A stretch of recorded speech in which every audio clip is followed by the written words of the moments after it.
Welcome to the Working Tools Podcast, where tonight will be part 2 with our follow-on interview with Most Worshipful Brother Ed Woods, Grand Master of Washington State.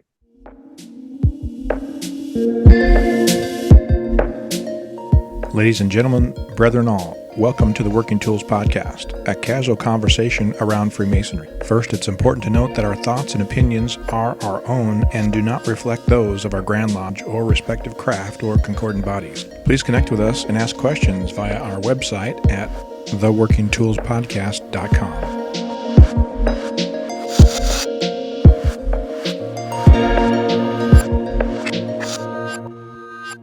Welcome back to the Working Tools Podcast. I'm Very Worshipful David Colbeth from King Solomon Lodge, number 60 in Auburn. We're joined by Worshipful Brother Steve Chung of Prince Charles Lodge in Kelowna, British Columbia, number 153. The other two hosts aren't able to be with us this evening. They got other prior commitments with family and things. But most importantly, we're joined again by Most Worshipful Brother Edward Woods, the Grand Master of the Grand Lodge of Washington. Part 2 is a follow-on to his year as Grand Master. And so if you didn't get a chance to listen to it, please go back and listen to the first show, and you can hear kind of how the year went and things like that. Now we really get to grill him on lots of questions. Steve, you mentioned in the previous segment you had some questions that you want to get started, or do you want me to get started? Well, so on the third episode of his incoming interviews, we had asked him about the message that he wanted to get out, and he had a lot of lofty ideas he wanted to pursue in trying to get the lodges on track financially, making smarter financial decisions with respect to buildings and real estate and so on. And so, I was kind of curious as to, you had a long list of things you wanted to do, and what are some of the things that you were able to advance and move forward in your year? So the focus, I think that I took, the big focus I took was the 6 supports. And this was developed about 7 years ago in the Grand Lodge of Washington. And it was 6 areas that if you really strive to do well in those areas, the idea was that your fraternity would grow from that. And I think to the extent possible, we've been able to take some of that stuff and employ it, right, in many of the things that I've asked various people to do. And it's always been kind of the back of my mind when making decisions on things is the decision that we're making in line with one of those 6 supports. The work that we had the education committee do in reworking the approaching the portals documents that we had, making sure that that there was a lot of what I felt was, personal opinion in those. And I wanted it to be more of a peer document in that it gave the information to the candidate so that when he read this information and took it in, he could then apply it in a way that was appropriate for him. And for me, it was very important for brothers to be able to do that. The work that Roger has done with the Washington Broadcasters Association has, I think, brought a lot of interested men, to our fraternity. And I think that's important. I mean, I think it's important for us to tell our story and for people to learn and understand who we are as Masons, the work that we do with the Shrine Hospitals and certainly Washington Masonic Services. These are things that people see on the outside, and they see Masons actively involved in that. And I think that's what brings them and gives them that interest to Masonry. And so it's, if you look at those 6 pillars, and I don't have them in front of me, that I think they speak very loud and clear, those things we need to work on as Masons in order to be successful. In much the same way that I approached Masonry, at least as junior Grand Warden, which was, guarding the West Gate. That was something I still continue to stand on that. I think that's the most important thing that we can do is make sure that the right men come into the fraternity. But along with that, we have to do good investigations. We have to maybe consider doing background checks. We have to do good ritual work. make sure that the work that's done in the lodge meets the expectation of that young man when they come to our fraternity, that, they see how wonderful Freemasonry is and how we make it look through our websites and in talking to these men, for them to show up to a lodge and have a poor degree, which makes them then wonder, it's like, okay, what was I thinking? I thought this was going to be, something that was, pretty special. And it just, I think that those are all the wrong things. So to that point, that was the focus. And I think we were very successful in getting that message out there. I've seen a number of lodges change their bylaws and increase their dues, increase their life membership structure, and do the things that I think were important to have a successful lodge. And all of this is kind of the embodiment of know thyself.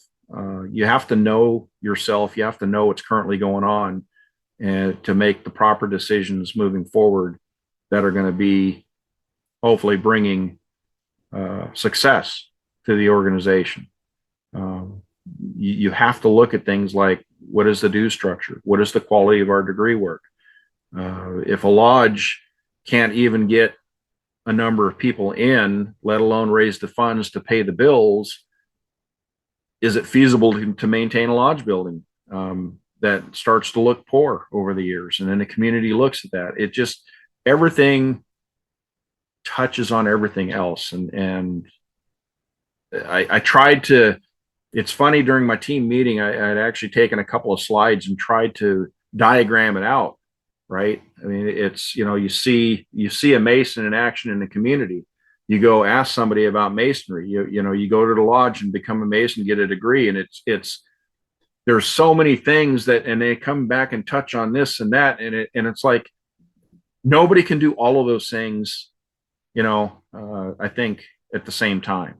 But what we need to do is spend our time focusing on a couple of those things that touch on each other. And if we don't hit everything, if we just hit some of the things, and we have a good 3-year plan or a 5-year plan to do that, I think we can have some great success. And I think we've started on that track. Speaking of 3 and 5-year plans, I noticed that in our Grand Lodge, though every Grand Master has their own goals and things they want to achieve, they seem to have this congruent plan to carry certain things forward on their agendas together. Does the Grand Lodge of Washington do that as well? Yeah, I think, especially over the last 4 years that I've been involved, we've had a lot of great continuity from Grandmaster to Grandmaster. Cameron, for example, last year, his thing was, make going to lodge a quality experience, and that is something that has to take place each and every time you go to lodge, and I think we have it within ourselves to do that. The Speakers Bureau that I had our education team work on this year as well was something that for me was very important in supporting that as well, because it gave hopefully a good list, a strong list of people that could come and do some presentations in your lodge to have that quality, lodge experience. Might ask, can you explain a little bit more about your Speakers Bureau? Because we don't have anything like that sounds like that. So I'd like to know a little bit about that. It's a really fancy name for a really nice looking list, and it's a PDF document we've created. I think this thing started as like an Excel sheet, and it was just a list of brothers who did certain educational programs, right? And it really just stopped at that. And we kind of took it to the next level by putting it into a PDF. Let's get a good picture of this brother so people know what he looks like. Let's list out those things that he talks about, and then put his contact information on how to get a hold of him so that you can invite him out to your lodge to do a program. And then we put it into a PDF document that is now on Grandview, where you can, if you have a need for a program, you can access this document, open it up, go through it, and maybe call a brother or two and see if they're willing to come out and do a program for you. And it's something I hope to see grow. This is something that Clint had actually started working on, I think probably even before he became Grand Secretary, he was part of putting this together. And then we just kept beating the drum that we needed to have this done. We needed to have something that was, tangible. And I think we finally got that. And so, yeah, that was just one of the things that we put together to help with that Masonic education piece of the 6 supports. I think that's amazing. I think it's a great idea. I'm gonna, if you don't mind, try and scoop it and Sure. duplicate it, because I appreciate good quality education, and that's a great way to see more visiting, more interaction. So that's awesome. Great idea. The other things on there, leadership and management, getting back to buildings being sold, and we had a lodge that was lost in Molden, Washington. The whole town burned to the ground, and they lost everything. Insurance was a big part of that one. It was hard for them to replace anything that they had because they didn't have the proper insurance. So again, Right Worshipful Brother Clint, something that he had started years ago with the secretary's training and treasurer's training, and in Temple Corporation training.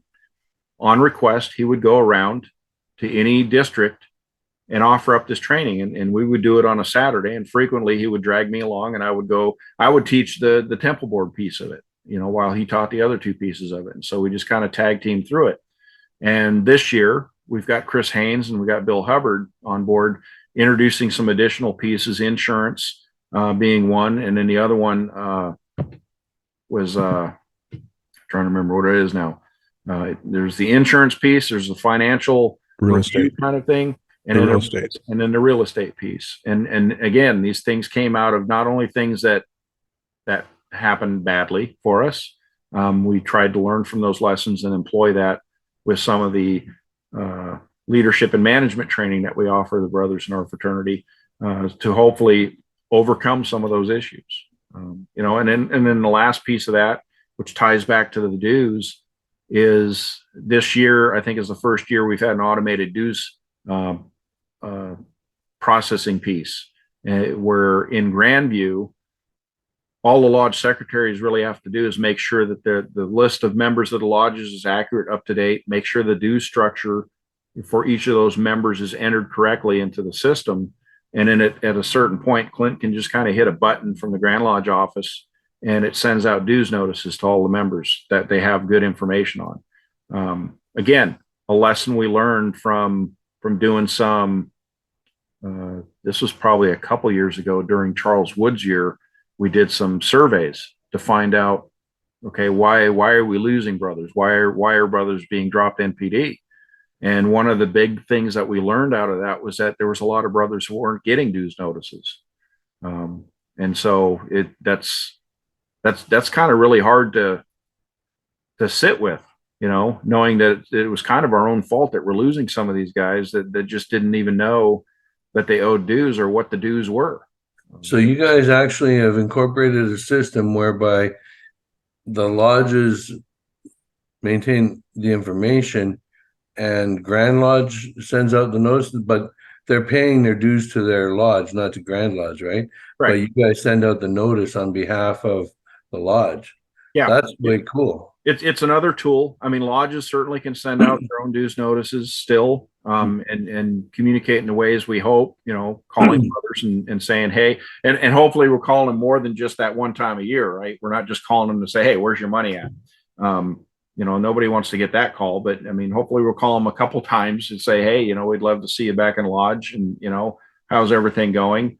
Before we get to that point to where we're just simply calling them for to pay your dues, but we have to let them know through a dues notice at least that it comes due.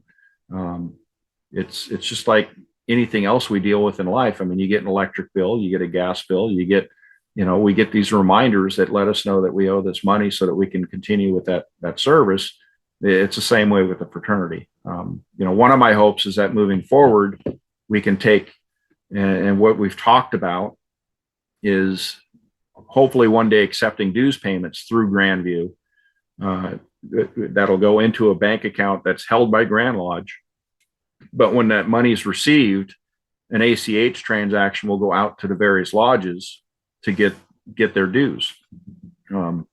And again, another tool is how I would like to envision that. It's not saying that the lodges have to do it that way, but it's just another tool to help them collect those dues, and especially for the brothers that don't go to lodge all the time or not there as frequently. But to have that opportunity, and my ultra dream is that we can set up a payment thing throughout the year. Because some of our lodges arguably have set their dues at $200-300 a year, and to be able to pay that in quarterly payment or something, I think would be kind of an awesome thing to do. So we have the ability to do those things. I just think we need to make better use of the technology that's available and do those things, much like we do with Zoom today. I think Zoom has allowed us to involve brothers in things and allow brothers to participate in things that they might not otherwise be able to do, especially when you're traveling 3 and 4 hours, to get to a meeting or to participate in a task, when you can get on a Zoom call and have just as good a meeting as you would in person. So I don't want to see it as like the ultimate replacement for everything, but I think it's a tool. Yeah. And it's a great segue into the idea that technology was one of the 6 supports. And when we put those together 7 years ago, the idea wasn't to try to go and hit every single one of them every year. The idea was to focus on 1 or maybe 2 at the most, put 2 or 3 or 4 things that you want to do under that umbrella.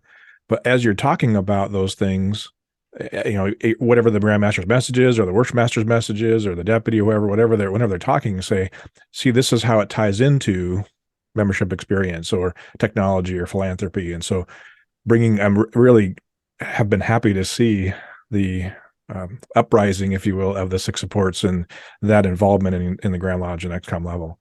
It seemed to have we put it all together and then it just went poof. Yeah. Yeah. I tell people all the time, we have so many tools in our toolbox that are just underutilized, that and we keep asking the same questions that have already been asked, and things have been put together to address, and it's like, oh, wait, what's this 6 support document, right? And it's like, okay, this is touching on everything that I kind of hold close to the vest. And like I said, and like you just said, not that you address each one of them, specifically, but if a lodge can identify, and this is something that I know Chris Haynes has talked about, is a process of helping lodges die with dignity, if you will, right?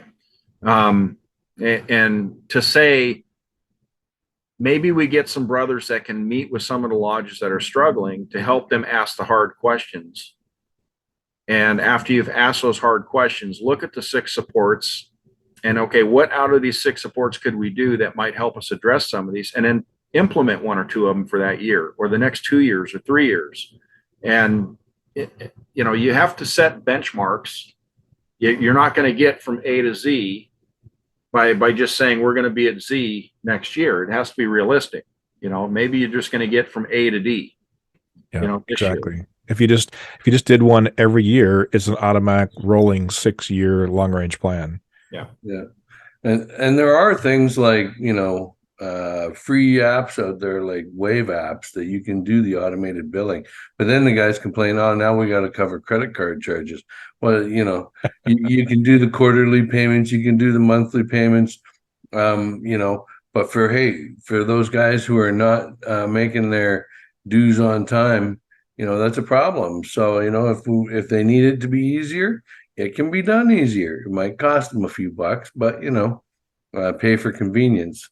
Well, I know, I don't know how prevalent it is today, with the cost of business and stuff, but I know, like, let's take insurance, for example. Grand Lodge of Washington has an insurance program that lodges can utilize. And as a group, you're much stronger. You get a better deal. You get a better break on your price as a group. If everybody could see their way to maybe considering using, that option, you can certainly go on your own and get whatever insurance you want. and honestly, you should go explore what insurance is out there, because not everything is a right fit for everybody, right? And so I could see some circumstances where lodges might say, okay, Grand Lodge insurance program is great, but it doesn't fit the needs that we have over here. Okay, but do something with that, right? Rather than nothing. And I think that's the important thing. Maybe we could do the same thing with like a dues collection thing. If we get it where enough people participate in that program, at least that's what I envision, the fee might not be as high, or maybe there wouldn't be a fee per se if you had X number of people that were participating in it. But we won't know unless we shop around and look into it, to be able to answer those questions. I know, people use PayPal a lot, and I used PayPal early on, but you start trying to collect any money for PayPal, you get fees that are associated with every transaction just about. And when I did my ties and coins this year, somebody, I want to say it was Most Worshipful Jim Mendoza, he used Venmo. And a couple of other brothers use Venmo. And it's like, yeah, no, I take that back. He used Square during his year. But again, I use Square. I set up an account. There's fees with that if you're not careful about how you use that. And so I didn't want brothers to pay fees on top of what they were paying. If I'm selling a tie for $15, or $30, I don't need you paying $35 because you're using the Square. And so if Venmo was something that they could use, I say, hey, just Venmo me, because there's no fee involved with that. Of course, now Venmo is catching on, and I've had a few people tell me, Venmo is starting to look at how much money people are taking in on that app, and then there's going to be tax implications. Well, certainly the government's going to get their piece, but trying to find things out there, like you say, that is where you don't have the fees and you're just gouging everybody. Yeah, that's I think a struggle that'll never end, unfortunately. Short of us getting our own bank, I guess. I don't know. We could. Yeah, but that would really feed the conspiracy theorists then. Let them have it. Well, you had mentioned earlier, switch gears a little bit here. You mentioned earlier that, things sometimes stay the same and we want to make good change, and we're happy to see about the 6 sports happening. And we're going to blame you just a little bit. If you remember last year when you were on the show, one of the last things you said in the third segment was that you had read this little document or this book called Whither Are We Traveling by Press Grandmaster Davis Smith. And so I had written that comment down. I didn't heard about that. So I went out and found that document and read through it. And I said, brought it back to our podcast, a little humble podcast. And I said, guys, we got to do this. And so you may not have been following. I can't expect that you would, but we've gone through and done a deep dive over the last 5 months on that document. So we're just wrapping up. This show will probably air just after we finish all 11 chapters of it. And so we've done basically a whole half a year on that document, thanks to you, and a little bit of a comment at the very end of the show. And so next, we're going to slide into Observing the Craft, and we're going to really dive into that Observing the Craft book. Yeah. Now that you have time, because you're going to be retired out of that position, you might want to go back and listen. We did it interesting. We got Jarrod to do a pre-read of the documents and release that on the Wednesday before the show, so that people could hear the content, so they get the context of our conversation, right? And then we talk about it on the weekend show, right? All your fault. And thanks for the tip off onto that. All your fault. Honestly, I think I did watch one or two of the episodes on that, so I'm gonna have to go back and finish that though. I didn't know you had went all the way through that. If you want another one that's kind of an interesting one, there's a book now that I'm reading. It's a jurisprudence book, and it talks about the landmarks of Freemasonry, and it really just goes through the history. It's annotated, but and I can't remember if the book's by Mackey. I'll email the book to you, the title.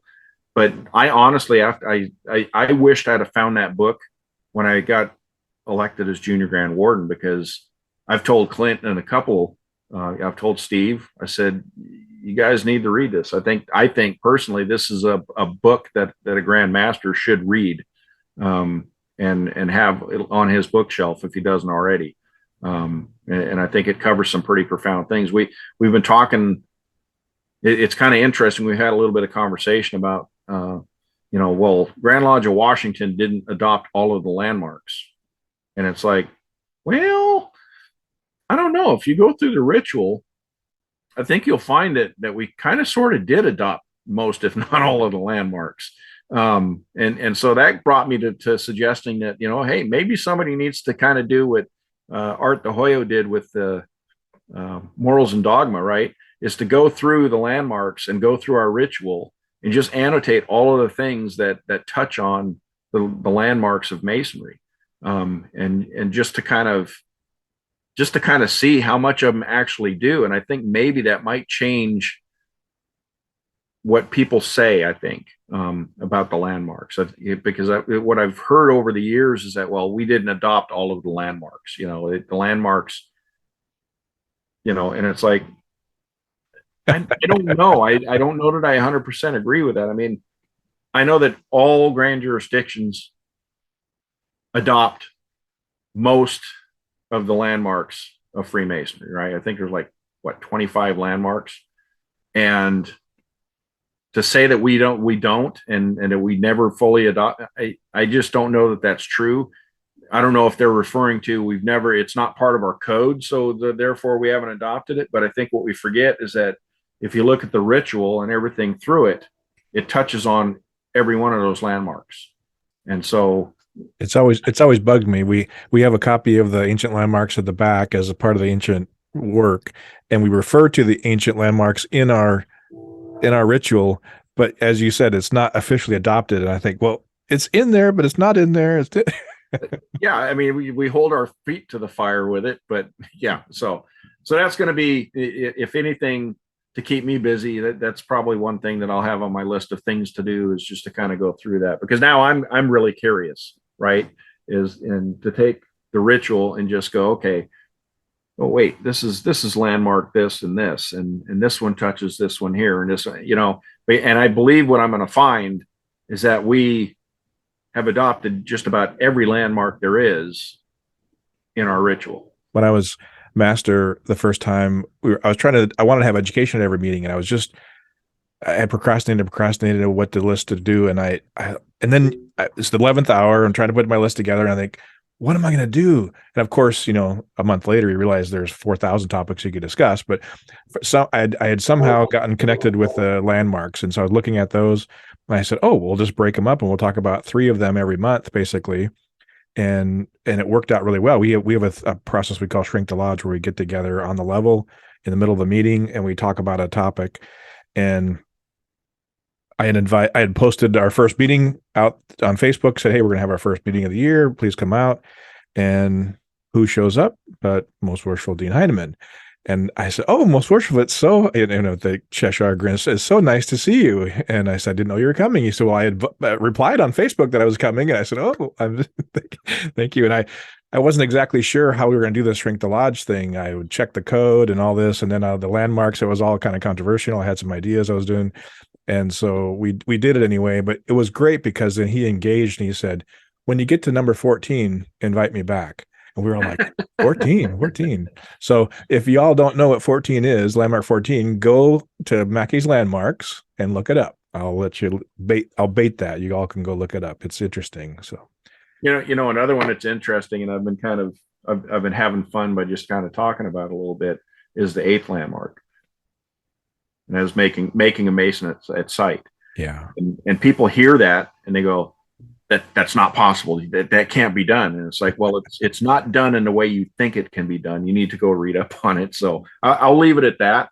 But again, it's an interesting thing that I don't think people give much thought to. And if you really look, at least in that annotated book, one of probably many that are out there, and understand what is meant by it, then you can go, oh, okay, I can see that happens, and it's not anywhere near what anybody would think, where somebody, you just walk blindly up on somebody and I make you a Mason. It doesn't work that way.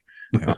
So, well, Most Worshipful, there's our clock is telling us we have 8.5 minutes left, and we'd love to always give you that last opportunity to spread any message or say any thanks or do any commentary you'd like.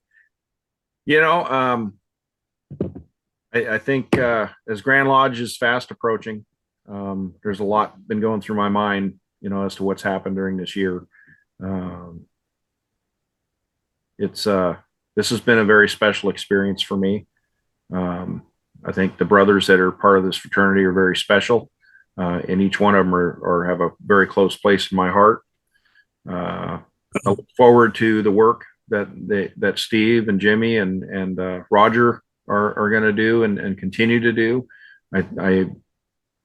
I sincerely hope that the work that I've done this year has just extended the work of the previous Grandmasters, and will hopefully keep the stage set, if you will, for the future Grandmasters to build off of. And I think ultimately that's what we all strive to do, is to keep the fraternity viable and make it stronger than it was when we received it in our care. This is one of those things again that is going to be the highlight, I think, of my life. Next to, I'm going to not say short of or more of, but next to, meeting my lady and having, the kids that I have and everything else that I've been able to do in my life. This has been really special. And I just want to thank the brothers for all of your support and the love and kindness that you've extended during the year, and ask that you continue to support the brothers that are coming up through the line, because I think there's much more good work coming down the road. Well, with that, on behalf of Stephen and myself, thank you, Grandmaster, for joining us this evening, and thank you for everything you've done over the many years and the future that you'll be hard working in the quarries, I'm sure. Thank you. Thank you. And on behalf of the podcast, thanks, and please like and subscribe to our show. And with that, thank you for joining us on the Working Tools Podcast. Good night.